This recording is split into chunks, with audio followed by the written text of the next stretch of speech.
So here we have this Brick Loot 10-pack of mystery minifigures. Let's go ahead and open it up.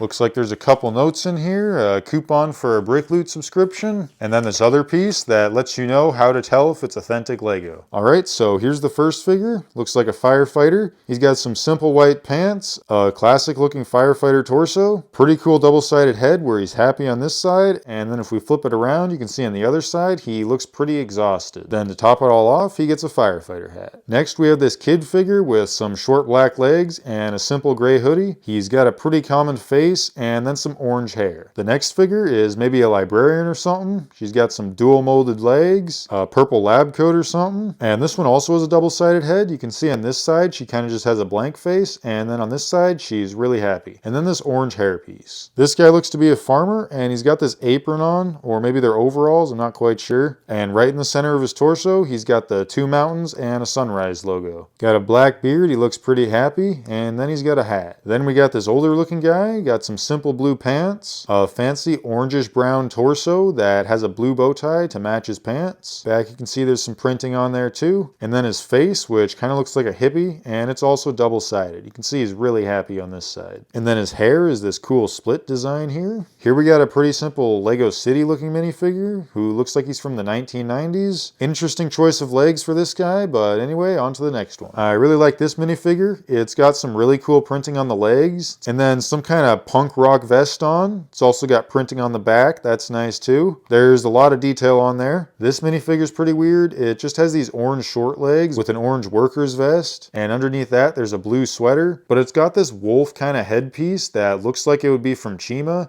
And then under that is just this transparent yellow head. Here we got another minifigure that's halfway cobbled together, and I also think that's another head from Chima. But it's got some decent printing on it. The back of the torso's got that diamond kind of pattern on it too. And here we got the last minifigure. This one's pretty cool. The pants and torso both look like they're from Ninjago, and they got some cool printing details on them. Same thing on the back. Got like a strap or something. I'm not quite sure what that head is from, but I wouldn't be surprised if it was also Ninjago or possibly Chima. And then just this more new style baseball cap. And I did go ahead and check a few of these, and they are, of course, actual Lego. The arms and legs are both stiff like you'd find them in a new Lego set, and then under the arms, there aren't any cracks or anything. So overall, this was a decent minifigure package for building your collection. And as you saw, you're probably going to get mostly city minifigures and a bit of randomness in them.